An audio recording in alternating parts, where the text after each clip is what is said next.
시편 119편 71절 말씀.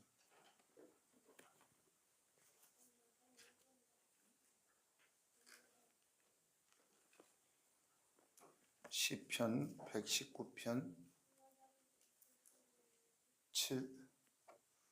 71절. 시작. 고난당한 것이 내게 위기라. 이로 말며 내가 주의 율례들을 배우게 되었나이다. 아멘. 고난이 축복입니다. 이렇게 인사하십시오. 고난이 오히려 축복입니다. 아멘. 아멘.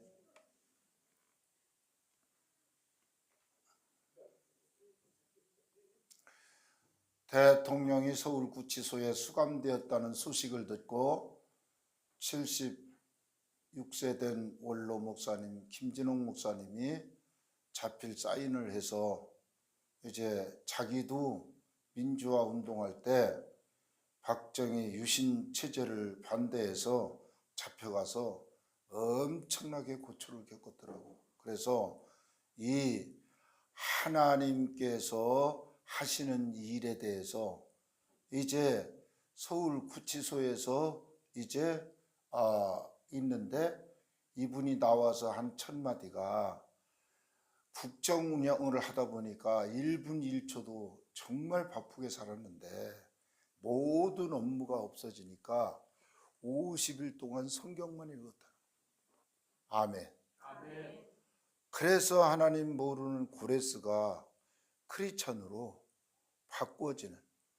그래서 내가 너를 쓸 수가 없으니 고통을 가중시켜서 정신을 차리게 하고 하나님의 사람으로 만들어 이 나라를 재정돈하도록 큰 사명을 주신 줄로 믿습니다. 그래서 그분 개인에게는 오히려 정말 이분은 죽었다 살아났어요. 대통령 권좌에 있는 사람이 경찰들한테 대문을 부시고 쳐들어와서 경찰 병력 3,000명이 그래서 끌려 나와서 그 구치소 교도소 차를 타고 이 감방에 들어 앉아 있는다는 것은 죽은 겁니다. 이 사람은 죽은 사람이에요. 다 잃었어요. 그런데 하나님이 살려놓으신 것입니다. 아멘. 그러면 여러분에게 왜 고난이 유익이 될 수밖에 없나? 우리가 잠시 받는 환난의 경한 것이 여러분에게는 교만이 오면 죽을 것 같은데 환난의 경한 것이라고 성경은 말합니다. 왜? 지옥불은요 어마무시해요. 우리가 이 땅에서 당하는 고난은요 아무것도 아니에요. 그래서 하나님 말씀이 경하다 그래요. 작은 고통,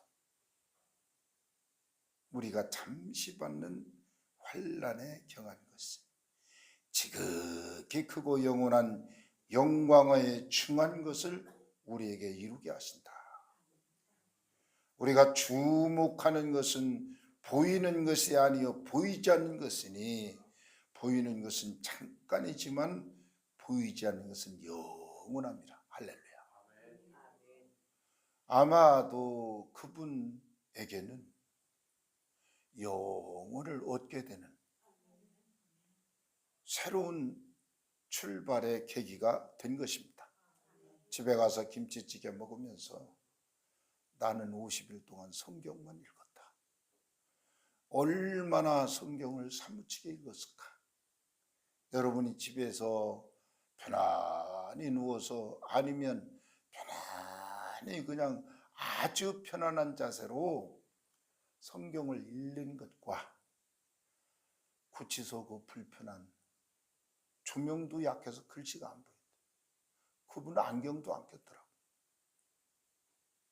아니 그런 환경 속에서 그 어디를 많이 읽었느냐? 시편을 읽었대. 50일 동안. 하나님이 다윗이 쓴 시편을 읽었으니 다윗처럼 이스라엘의 별 성군이 되어 길이 남을 대통령의 역할을 하게 해달라고 내가 기도를 했습니다. 오늘 설교 말씀이 시편 119편 말씀. 고난이 영광의 문으로 들어갈 수 있는 영광의 문이 열리기 때문에 믿음의 선진들은 기쁨으로 이 고난을 이겨낼 수 있었습니다. 사도 바울은 디모데후서 4장 7절에 나는 선한 싸움을 싸웠대, 믿음을 지켜냈대, 이제후로는 나를 위하여 하나님이 예비하신 상급이 있을 것이다. 아멘. 의로우신 재판장이 나에게 상을 주실 것이다. 바울은 고난이 나를 새로운 삶으로 날마다 이끌어 가시는 것을 발견하고 하나님께 감사를 했습니다. 특히 그리스찬들에게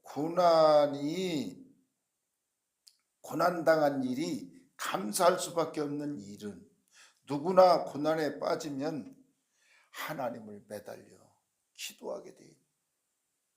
그냥 슬쩍 기도하고 그냥 신앙생활 하다가도 인생에 있어서 절체절명의 고난에 빠지게 되면 누구나 지푸라기 잡는 심정으로 하나님을 의지합니다.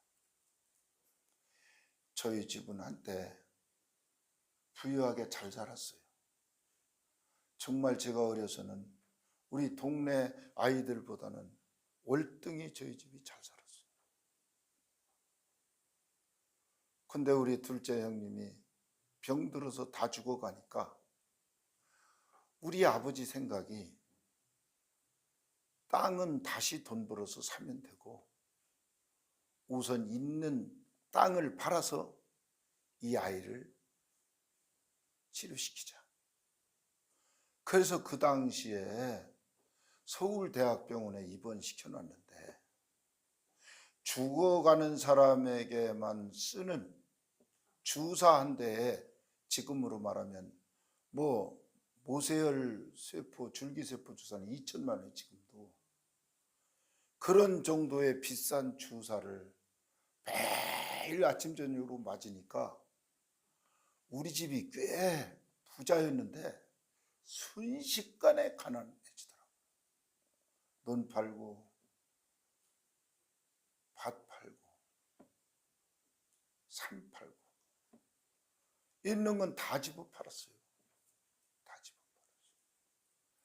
팔았어요. 야, 그저 어지간히 먹고 살던 집도 사람 하나가 죽어가니까 그걸 살리려고 뭐든지 다 팔아다 병원에 다 갖다 주고. 야, 순식간에 무너지는 것을 저는 어려서 경험했어요. 여러분, 어떤 유형의 고난이 여러분에게 옵니까? 사람이요, 인간의 힘으로 어떻게 감당할 길이 없는 고난에 빠지면 하나님을 바라보게 돼 있어요. 내가 우리 형을 살려달라고 얼마나 부르짖었는지 몰라요. 내가 우리 형을 살려달라고. 그 기도를 주님이 들으셨어요. 온 가족의 기도를 들으셨고 유명선 목사님 기도를 들으셨고 정말 감사한 거예요. 그렇게 다 죽어가던 사람이 무슨 수술이나 이런 것도 안 했어요. 그 몸을 가지고 그 신장을 달고 75살까지 살았으니까. 새해를 맞이하면서 전화 와서 하는 소리가, 아우야, 엄마가 30까지만 살게 해달라고 기도했는데 내가 75이 되는구나. 나는 아무 미련 없다. 나는 지금 하늘나라 가도 감사할 뿐이다. 신장이 기능이 10% 남았어요. 90%가 죽었어요. 그런 사람도 정상적인 삶을 살아요. 투숙도 안 해요. 이게 전적인 주님의 은혜 아니겠어요?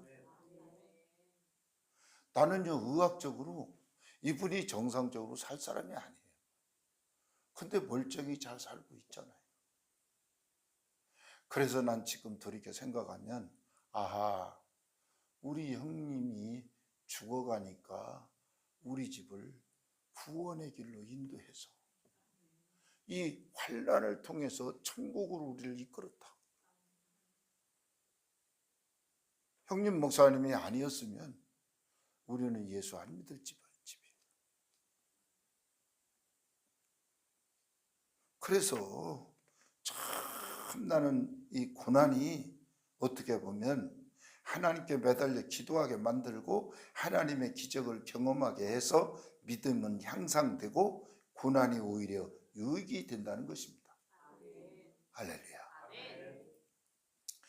첫 번째, 구약 시대에 나타났던 고난과 하나님의 축복을 알아봅니다. 출애굽 과정입니다. 하나님이 모세를 느닷없이 불렀어요. 모세야. 예. 또 애굽에 가서 바로한테, 바로가 하나님의 백성을 종 노예 삼아 가지고 지금 딱 붙잡고 있는데 쟤들을 끌어내야겠다. 쟤들 사는 거 보니까 고역이다. 하루하루가 고역이야. 그러니까 모세가 하는 말이, 아유, 난 말주변이 없는 거 알잖아요. 내가 어떻게 바로를 설득합니까? 그러니까 말 잘하는데 형이 있잖니. 아론을 붙여줄게, 같이 가. 그러니까 아무 소리 없어. 두 번째 말은 뭐예요? 나 능력이 없어요. 하나님이 누구냐 그러면, 하나님 어떤 놈인데 넌 해방시키러 왔느냐고 그러면, 나는 하나님에 대해서 뭐 어떻게 보여줄 수가 없잖아요. 하나님 어떻게 보여줍니까? 이러고 또 핑계를 댔어요. 그러니까 뭐라고 했어요? 두 번째, 너 갖고 있는 게 뭐냐? 지팡이. 너 던져. 그러니까 뱀이 됐어요. 코브라가 돼가지고 막 팍팍 막 물으려고 뛰어 올라가니까, 놀래니까 뱀 꼬리를 잡아라. 뱀 꼬리를 잡았어. 그 지팡이가 됐잖아요. 두 번째는 손을 품에다 떴어요. 배 봐. 이런 거 문둥병이 발했어요. 이거는요 죽는 겁니다. 놀래고 있으니까, 아유, 놀래지 마라. 다시 품에 넣었어요. 그리고 멀쩡해졌어요. 모세에게 나는 나다. 나는 나야. 하나님은 하나님이야. 그게 네가 봤잖니? 하나님 봤잖니? 하나님 확인시켜주고 보낸 거예요. 그렇게 해서 지팡이 하나 들고 가서 애굽을 제압시킨 거예요. 모세의 능력이 아니요, 하나님의 능력. 아멘. 동해물과 백두산이 마르고 닳도록 하나님이 우리 대한민국을 붙잡고 계신다. 아멘. 그래서 지팡이 하나 들고 가서 애굽 전역을 다 완전히 항복을 시켰어요.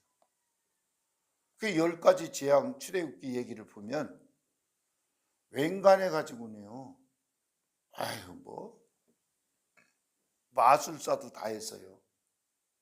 근데 사람을 죽이고 살리는 부분에 가서는요, 마술사가 흉내를 못 냈어요.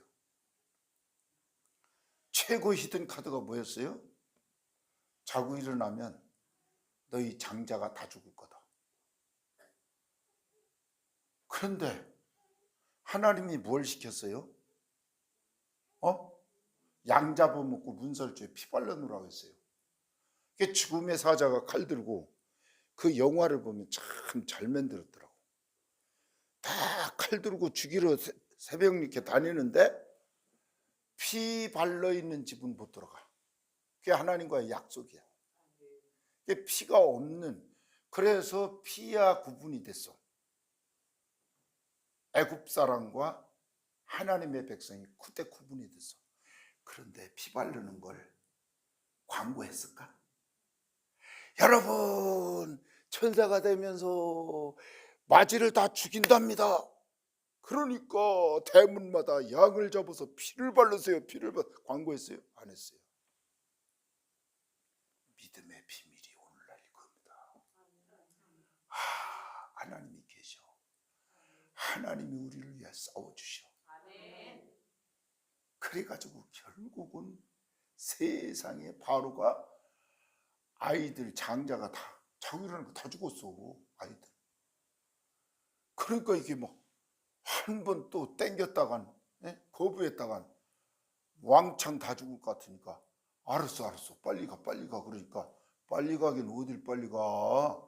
우리 부려먹을 때는 언제고 돈 내놔. 그래서 하나님이 바로의 돈을 뺏어서 이스라엘 백성들에게 나눠줬어요. 그런데 어떻게 됐어요? 나 원고 지금 거의 20장 적었는데 이거 안 보잖아요. 하나도. 뭐냐? 그걸 들고 나왔는데 돈을 왕창 준 걸 들고 나왔어요. 300만 군중이 한 달 되니까 양식이 떨어졌어요. 기가 막히잖아요. 근데 제일 그 난관이 어디냐면 바로가 다 노예들을 해방시키고 나니까 뭐예요? 내가 미쳤지. 이걸 다 어떻게 해? 저 노예를 다 부려먹다가. 그래서 병거 600성을 출동시켜가지고 잡아와. 싹 잡아와. 거부하는 놈은 죽여. 그랬어요. 이제 애국 군대가 말들이 달려오는데 등 뒤에서 도망을 취하는데 하나님이 어디로 인도했어요? 홍해 해변에 앞으로 가자니 빠져주고 뒤에서는 칼 들고 죽이러 오고. 이거 어떻게? 그러니까 백성들이 부르짖기 시작했어요. 그러니까 하나님의 자녀들과 하나님을 모르는 백성들과의 차이점은 뭐냐? 위급함을 당할 때 하나님을 인정하고 하나님께 기도하는 거야. 근데 하나님 모르는 사람은 답이 없어. 어떤 문제를 만났을 때 답이 없어. 기도할 줄 모르니까. 하나님이 역사하실 수가 없어요. 보잖아요. 일을 행하시는 하나님이 너는 내게 환난 날에 너는 내게 부르짖으라. 내가 내게 응답하겠다. 기도해야 하나님이 일을 하신다니까. 그래서 부르짖어 기도하니까 뭐라 했어요? 밤새 동풍을 불어가지고 홍해 바다를 말려가지고 고속도를 만들었어. 그게 영 꿈 같은 얘기 아니에요. 그게요, 이 기류에 의해서 지금 학자들이 그걸 규명했어요. 하나님의 바람이 이거 대단한 거예요. 홍해 바다를 말려가지고 고속도를 뚫어놓으니까 내가 매일 기쁘게 순례길 행하며 이 찬송했을 거예요. 콧노래를 부르면서 홍해를 걷었어요. 근데 해국 군대들 보니까 저것들이 다 홍해를 육지가 돼서 건너네? 그래갖고 건너 나와가지고 하나님이 우리를 구원하셨다고 출애굽기 15장 이러고 좋아서 춤추고 있는데 이렇게 보니까 어떻게 했어요? 애국 군인들이 그냥 바다 절반을 쫓아왔어요. 조금 있으면 올라와서 다 죽을 판이야. 그러니까 모세가 얘들아 이거 봐라. 그래서 탁 팔을 내밀었어요. 그러니까 그 동풍이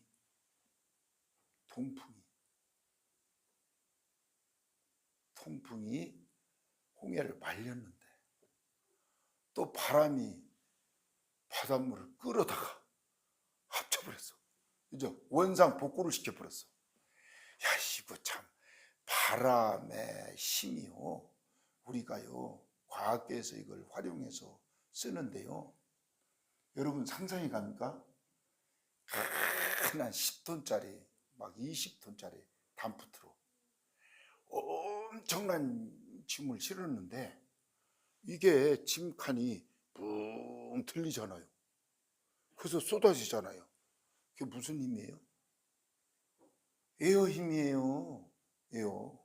바람으로 이렇게 해서 쏙, 이게 대단한 힘을. 그런데 이 홍해 바다도 그렇게 하나님이 하셨어요. 할렐루야. 할렐루야.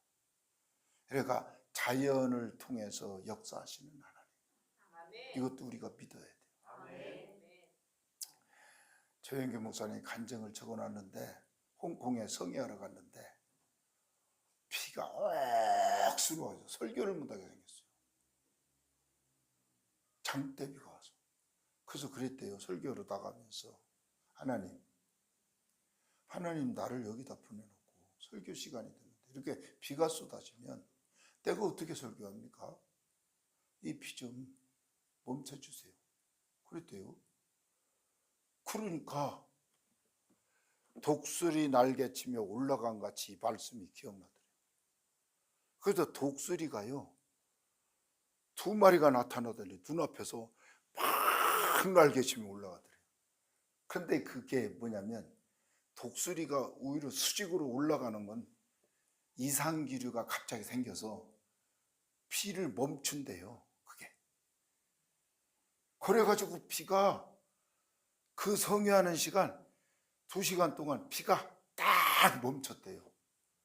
그리고 성회 끝나고 나니까 비가 오더라.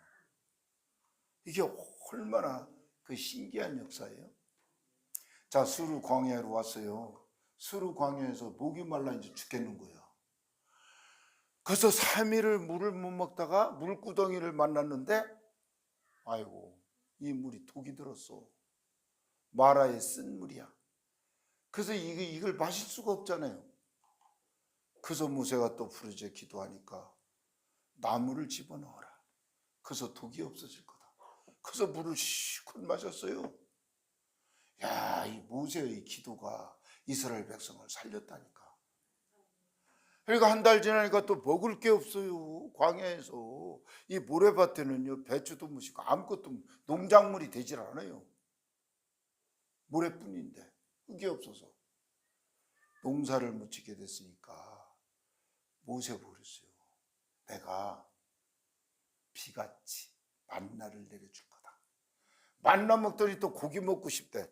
그래서 메추라기 때가 이 한 규빗, 이 팔꿈치만큼의 깊이의 땅에서, 이게 그냥 메추라기 때가 막 까맣게 몰려오더니 그냥 땅에 쏟아져 가지고 이걸 주워다 먹는데 아주 코에서 냄새 나도록 고기를 먹은 거예요. 나 이제 언제 메추라기 고기를 먹어봐야겠어요. 메추라기 있어요? 이게 그때 그분들이 어떻게 그렇게 많이 먹었는지 메추라기를 한번 먹어봐야겠어요. 이 구약 시대에 일어났던 이 놀라운 사건들. 그러니까 이스라엘 백성들을 약속의 땅으로 이끌어가면서 고난이 계속 닥칠 때마다 하나님은 어떻게 그 고난이 잘 극복되도록 하나님이 은혜를 베풀어 주신 것입니다. 할렐루야. 그런데 그 은혜를 베풀어 주신 그 원인이 뭐냐? 기도에 달려있다. 하나님의 자녀들은 하나님 찾고 하나님께 기도를 해야 된다. 할렐루야. 출애굽기 14장 27절에 모세가 손을 바다 위로 내밀며 새벽이 되어, 새벽에 만나가 내려왔고, 새벽에 홍해물이 합쳐졌고, 새벽에 여리고성이 무너졌고, 그래가지고 애굽 사람들이 막 물이 그냥 막 함몰되니까 바다 가운데서, 그러니까 한 사람도 도망치지 못하고 싹 죽었어요. 하나님의 방법으로 하나도 남지 않더라. 바로의 군대를 물이 싹 덮어버리니까 하나도 남지 않더라. 그 출애굽기 25장 10절에 이렇게 표현했어요. 주께서 바람을 일으키시며 바다가 그들을 덮으니 그들이 거센 물에 납덩이같이 잠겼다. 납덩이같이. 이야,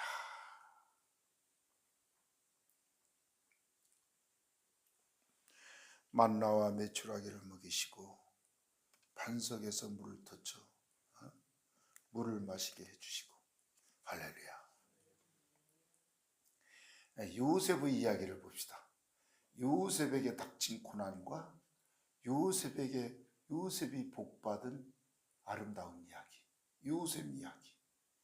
구약 성경에 꿈꾸는 자 요셉의 삶은 어떠했나? 하나님은 꿈꾸는 청년 요셉을 고난이 변하여 복을 안겨주시는 그 과정, 아름다운 축복 이야기가 창세기 39장에 나옵니다. 결국 형들아, 나를 팔아먹지 마, 그러지 마. 아무리 액을 복걸해도요, 비누물에 던져놨다가 죽이진 말자 그래가지고 끌어내서 마침 사람을 사가는 미디안 상인이, 그러니까 은 20개를 받고 팔아먹어 버렸어요. 안 간다고 해도 소용없어요. 이 형들이 하나같이. 그래서 팔려갔어요. 그 종으로 팔려갔어요. 애굽에 팔려갔잖아요. 요셉이 이끌려 애굽에 내려가며 바로의 신하 친위 대장 애굽 사람 보디발이 그를 데려간 이스마엘 사람의 손에서 요셉을 사더라. 팔려갔어요.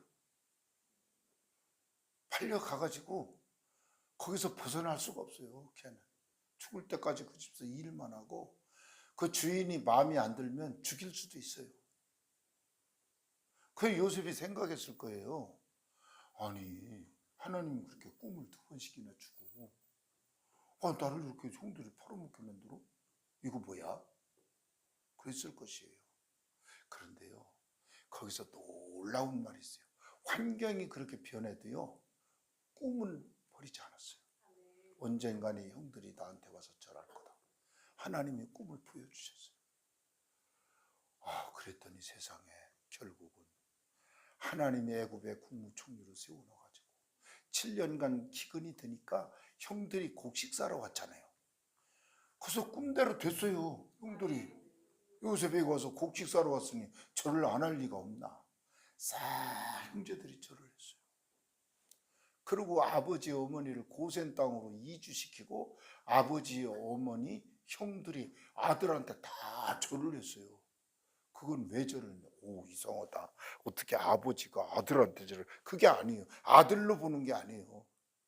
애굽 바로의 2번째 지위를 가진 총리 요셉에게, 애굽 총리에게 절한 거지 아들에게 절한 게 아니라니까. 그래서 그 가족 70명이 고센 땅으로 이주해서 그렇게, 그래서 아버지가 죽고, 야 이제 큰일 났다. 형들이, 아버지가 죽었으니 이제 형들이 저 요셉 그렇게 살려달라고 했다. 그냥 살려줄 걸. 이제는 우린 죽었다. 그러니까 뭐라겠어요? 형들아, 걱정하지 마라. 이건 형들이 한 게 아니고 하나님이 하셨어. 우리 가족을 굶어 죽을 위경에서 살리기 위해서 앞서 나를 하나님이 보내신 거야.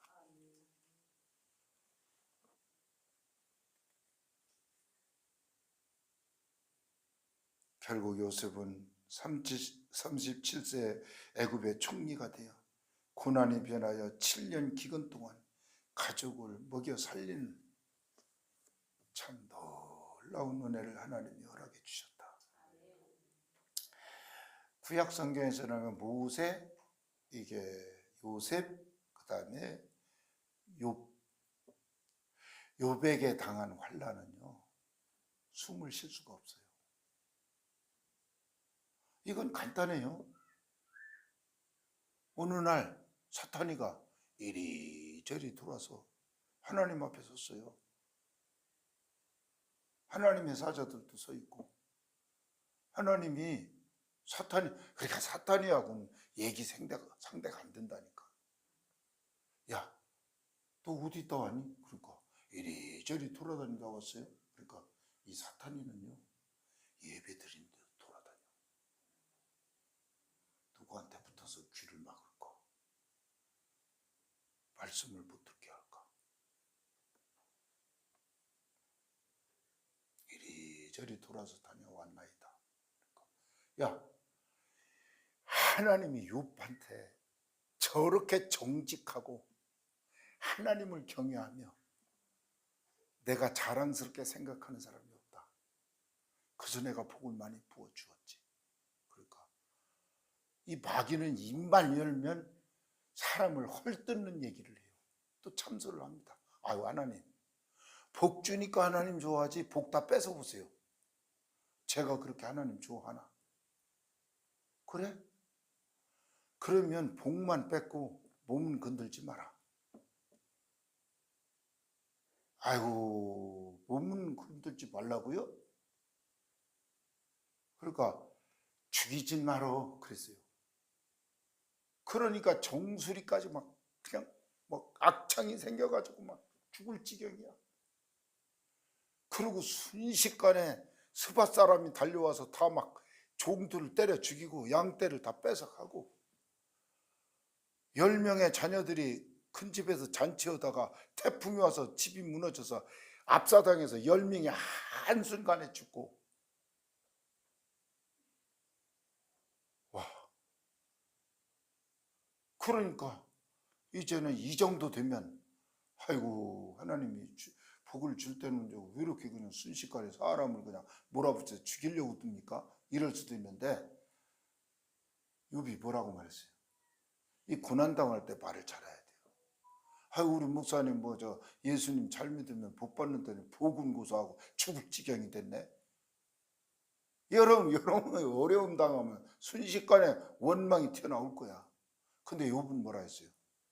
주신 분도 하나님이시요 가져가시는 분도 하나님이십니다. 그래서 나는 하나님께 감사만 할 겁니다.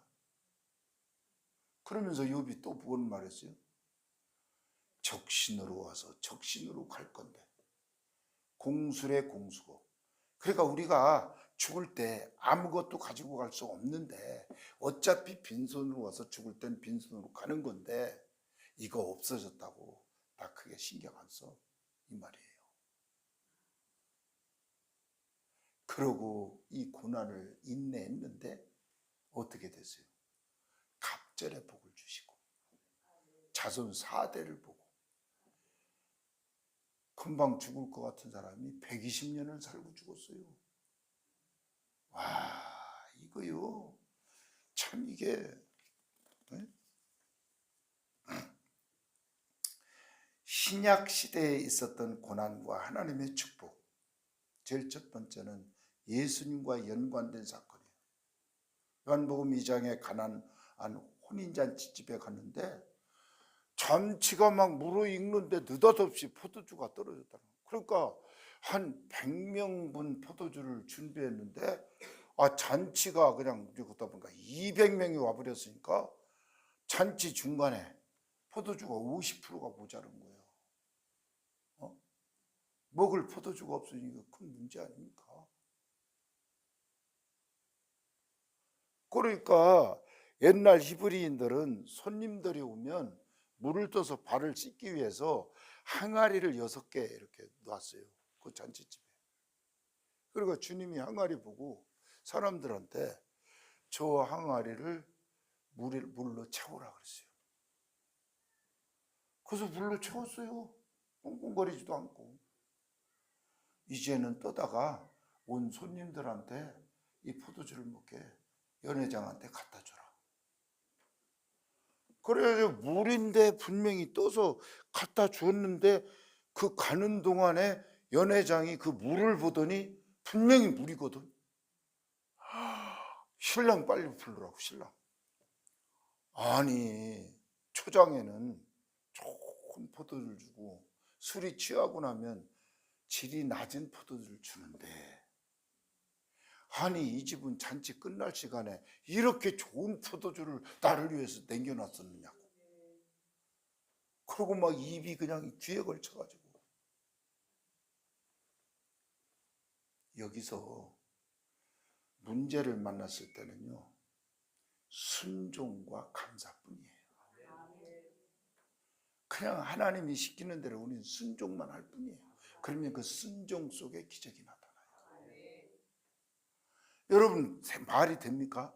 어떻게 물을 떠다가 항아리에다 부라고 그물을 떠다 그냥 연회장한테 갖다 주라고, 이게 말이 되는 얘기냐고 지금. 근데 또 하라는 대로 고분고분 다 했어요. 들들거리지 않고. 그게 기적 중에 기적이에요. 따라왔습니다. 순종은 기적을 일으키는 믿음의 행동이다. 아멘. 순종하면 칭찬받고요, 순종 안 하면 사랑 못 받아요. 그러니까 하나님 앞에 우리는 믿음으로 순종을 해야 될 것입니다.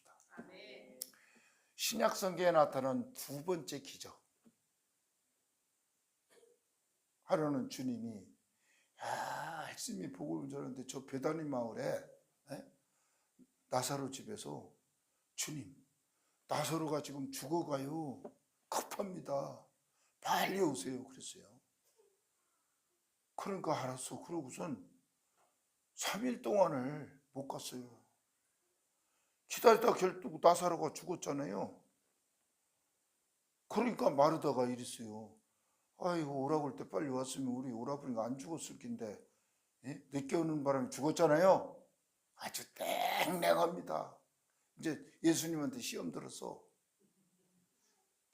그러니까 믿기만 해라 그랬어요. 믿기만 해라. 그래서 무덤 앞에 갔어요. 그러니까 또 마르다가 말렸어요. 주님,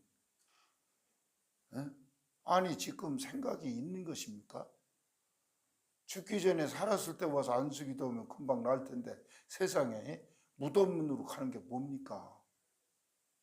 그러니까 그 말 듣지도 않고 돌로 막아놓은 무덤문을 열어놔라. 돌을 옮겨라. 그래서 뭐 얘기하다가 말도 안 되니까 그냥 무덤문을 그냥 열어놨어요. 그러니까 나사로야 나오라. 그 죽은 사람이 벌떡 나왔어요. 여기도 돌을 옮기는 순종이 있어요. 썩어서 이미 냄새 난다고요. 사람이 죽으면 4일 지나면 썩어요. 냄새 나죠. 그 말이 맞아요. 근데 그 무덤을 입구를 막아놓은 걸 열라고? 말이 안 되잖아요. 그 무덤을 여는 순종을 보시고 나사로야 나와라. 자, 하나님의 말씀은 절대 허튼 말이 아니에요.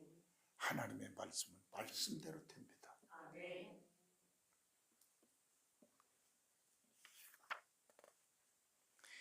그래서 나는 부활이요 생명이니 이걸 알려줬어요. 예수님을 믿으면 부활이고 생명이다. 근데 고난이 뭐냐면 고난이 죽음이에요. 죽음에 빠지지 않고 어떻게 살아납니까? 그러니까 고난 위에 축복은 없어요. 아멘. 그래서 우리에게 고난이 다가오면 하나님께 회개하고 하나님께 기도를 회복하면 하나님이 우리의 고난을 해결해 주셔요. 아멘. 이 세 번째 내용이 굉장히 중요합니다. 고난이 딱 쌓이니와 그럼 하나님 부활의 영광으로 나를 축복하시겠구나. 고난이 오면 나를 축복하겠구나. 아멘.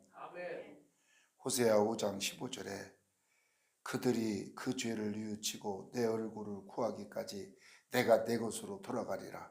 그들이 고난을 받을 때 나를 간절히 구하리라. 오라 우리가 여호와께 돌아가자. 여호와께서 우리를 찢으셨으나 도로 낫게 하실 것이요 우리를 치셨으나 싸매어 주실 것입니다. 할렐루야. 신약 성경의 두 번째 사건은 벳세다 광야에서 지금 다 굶어 죽기 전에 아사 직전에 있어요. 2만 군중이. 그래서 필립 보고 주님이 물었어요. 이 사람들을 어떻게 먹일 수 있겠니? 그러고 물었어요. 그러니까 필립의 대답이 200데나리온어치 빵이 있어야 하고, 여기는 광야이기 때문에 빵 공장도 없고 빵을 사올 수도 없고, 200데나리온은 2만 명이 먹을 만한 식량인데 엄청 큰 돈이에요. 그러니까 빌립의 말은, 예수님 돈도 없고 빵도 없어요. 여기 광야잖아요. 그 말이에요. 따라서요. 목사님, 돈도 없고 빵도 없어요. 그러니까 우리는 할 수 없어요. 그건 빌립이고. 그런데 안드레가 뭐라 했어요? 주님, 저 어린아이 손에 조그만 먹을 것이 있습니다. 오병이어가 있어요. 이걸 가지고 어떻게 하실지는 몰라도 주님, 이게 있습니다. 그러니까 빵도 없고 돈도 없다. 없는 거를 보면 안 돼. 안 되고 말아. 없다는 얘기하는 사람들은 절대 될 수가 없어요. 근데 없는 중에도 있다고 말하는 사람은 돼요. 어린아이 손에 작은 물고기 2마리, 이스라엘 성지순례 가면 그 어린아이가 들고 있던 물고기 있어요. 그래서 우리가 그걸 먹어보는 거예요. 생선을 못 먹어서 그거 먹는 게 아니라 정말 사람들이 많아서 평생 한 번 먹어보니까 그걸 기다려서 먹는데, 먹어보니까 좀 요만한 붕어 같아요. 그러고 오병이어 5덩이 떡. 아기가 먹는데 우리나라로 말하면 수수파탄지. 요만한 거. 저 호두과자 반절만한 조그만 떡이 5개였어요. 그걸 가져와라. 주님 손에 올려놓고 주님이 축사하니까 계속 날라다 먹인 거예요. 먹고 남은 것이 12바구니 가득 찼다. 이거 무슨 소설 얘기도 아니고, 여러분 이거 인정해야 돼요. 인정해야 돼요. 2025년도 1월달 출발해서 지금 3월달 3개월이 지나고 있어요. 하나님이 공급해 주시고 먹이고 입혀 주시고 은혜를 베풀어 주시니까 지금까지 멀쩡히 살아있지. 여러분 먹을 거 없어가지고 열흘만 굶어봐, 죽어. 그러니까 다 하나님이 공급해 주셨다는 반증이야. 아멘. 여러분, 빌립 집사처럼 없다는 얘기만 늘어놓지 말고 안드레처럼 있다는 것에 눈을 돌려서 하나님께는 모든 것이 다 있다. 하나님은 나의 목자시니 나는 부족함이 없으리로다. 아멘.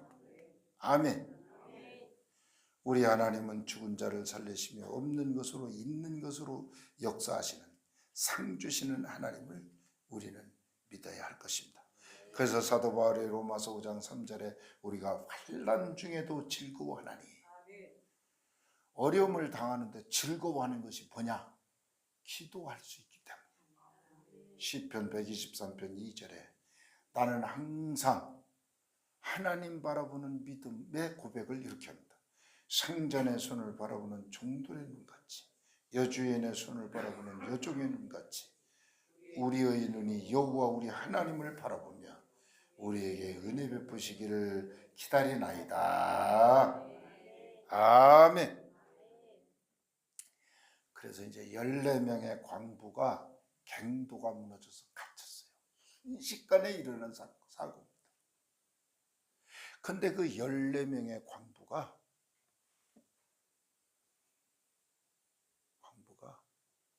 이제 기도를 합니다. 한 사람이, 하나님, 우리가 갇혔습니다. 순식간에 갇혔습니다. 하나님이 우리를 도와주시옵소서. 우리를 구원하여 주옵소서. 그렇게 기도가 끝나니까 한쪽에서 찬송이 나오기 시작했어요.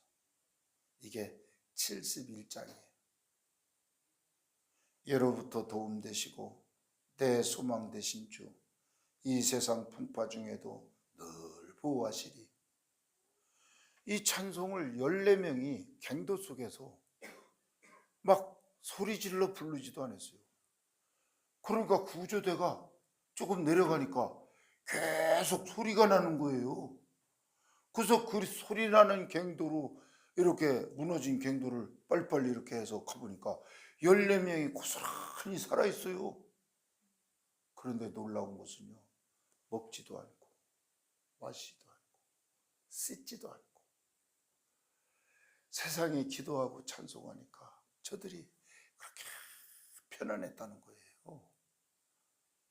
그래서 노랫소리에 의해서 자기들이 있는 그 장소가 발견돼서 아주 쉽게, 정말 10배 빠르게 그들을 구출할 수 있었다.